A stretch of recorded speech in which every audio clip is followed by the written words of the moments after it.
কুসুমকে নিয়ে আয়ুষ বাড়ি ফেরা মাত্রই এবার মায়ের আশীর্বাদ থেকে চিরকালের জন্য ইন্দ্রাণী গাঙ্গুলি আয়ুষ এবং কুসুমকে বঞ্চিত রাখলো। হ্যাঁ বন্ধুরা, ভিডিওতে লাইক দিতে থাকুন। যে মুহূর্তে কিনা রাজশেখর গাঙ্গুলি স্বয়ং নিজে যখন কিনা আয়ুষ এবং কুসুমকে বাড়ির চৌকো টেনে দাঁড় করা এবং বলতে থাকে যে কোথায় ইন্দ্রাণী, তুমি এখনও পর্যন্ত বরণডালা হাতে নিয়ে অপেক্ষাকৃত অবস্থায় কেন দেখা যাচ্ছে না? আমি তো সেটাই বুঝতে পারছি না কি হয়েছে ইন্দ্রাণী। ঠিক সেই মুহূর্তে যখন কিনা ইন্দ্রাণী সেখানে এসে বলতে থাকে কী ব্যাপার, চিৎকার চেঁচামেচি করছো কেন তুমি এরকম করে, আমার যথেষ্ট পরিমাণে মাথা ধরেছে। ঠিক সেই মুহূর্তে রাজশেখর গাঙ্গুলি বলতে থাকে যে পারে তুমি এমন করে কথা বলতে জানো, তুমি কোনো কিছু জানোই না।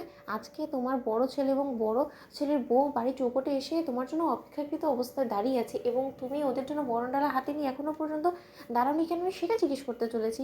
ঠিক সেই মুহূর্তে ইন্দ্রাণী গাঙ্গুলি যখন বলতে থাকে যে তুমি কি মনে করছো যে আমি তোমাদের হাতে খেলনার পুতুল, আমাকে যেভাবে নাচাবে আমি সেভাবেই নাচবো? শোনো, তুমি ওদেরকে এই বিয়েতে সম্মতি দিয়েছো, তাই এখন থেকে নিয়ে যা কিছু হবে সেই সমস্ত কিছু তোমাকেই তো রীতিমতো দায়িত্ব নিয়ে দেখা সাক্ষাৎ করতে হবে, তাই না? কারণ তোমাকেই তো ওদেরকে বরণ করে ঘরে তুলতে হবে। আমি তো কোনো মতেই ওদের এই বিয়েতে সম্মতি দিইনি রাজ।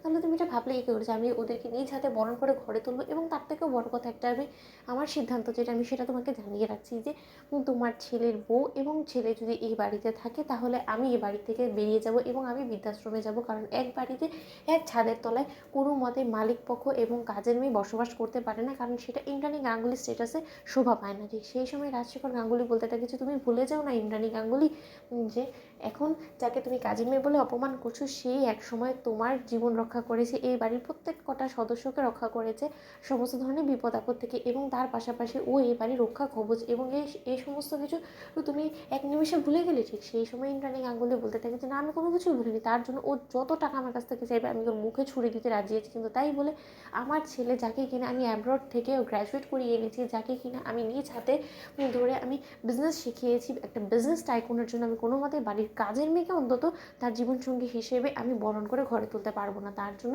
আমাকে তুমি ক্ষমা করবে, আমি তোমার এই অনুরোধটুকু রাখতে পারলাম না। ঠিক সেই সময় যখন কিনা রাজশেখর গাঙ্গুলি এক পর্যায়ে বলতে থাকে যে ঠিক আছে দীপালি, অনুশ্রী, তোমরা বরঞ্চ যাও গিয়ে বরণডালা নিয়ে এসো এবং আমি নিজ হাতে ওদেরকে বরণ করে ঘরে তুলবো। ঠিক সেই সময় অনুশ্রী যখন কিনা বরণডালা হাতে নিয়ে আসে এবং আসা মাত্র যখন কিনা ইন্দ্রাণী গাঙ্গুলির চোখের সামনেই রাজশেখর গাঙ্গুলি আয়ুষ এবং কুসুমকে বরণ করে ঘরে তোলে এবং বলতে থাকে যে এবার দুধে আলতার মধ্যে পাটা দিয়ে তুমি ভেতরে প্রবেশ করো, ঘরের লক্ষ্মী তুমি বলে কথা। ঠিক সেই সময় ইন্দ্রাণী গাঙ্গুলি বলতে থাকে যে ঘরের লক্ষ্মীকে এবার কি করে ঘর থেকে তাড়াতে হয় সেই ব্যবস্থা আমি অলরেডি করে রেখেছি। দীপালি এক্ষুনি গিয়ে আয়ুষের লাগেজগুলো নিয়ে এসো যেগুলো আমি প্যাক করে রেখেছি। ঠিক সেই সময় কুসুম ঘরে ঢোকার আগ মুহূর্তে আয়ুষ এবং কুসুমের দিকে ইন্দ্রাণী গাঙ্গুলি সেই লাগেজগুলো ছুড়ে দেয় এবং বলতে থাকে যে এবার যদি ভালো চাও তো এখান থেকে বেরিয়ে যাও। আমি দেখতে চাই আয়ুষ্মান গাঙ্গুলি তুমি নতুন করে তোমার পরিচয় গড়ে তুলতে পারো কি না। তো বন্ধুরা, লাইক শেয়ার করে সাবস্ক্রাইব করো।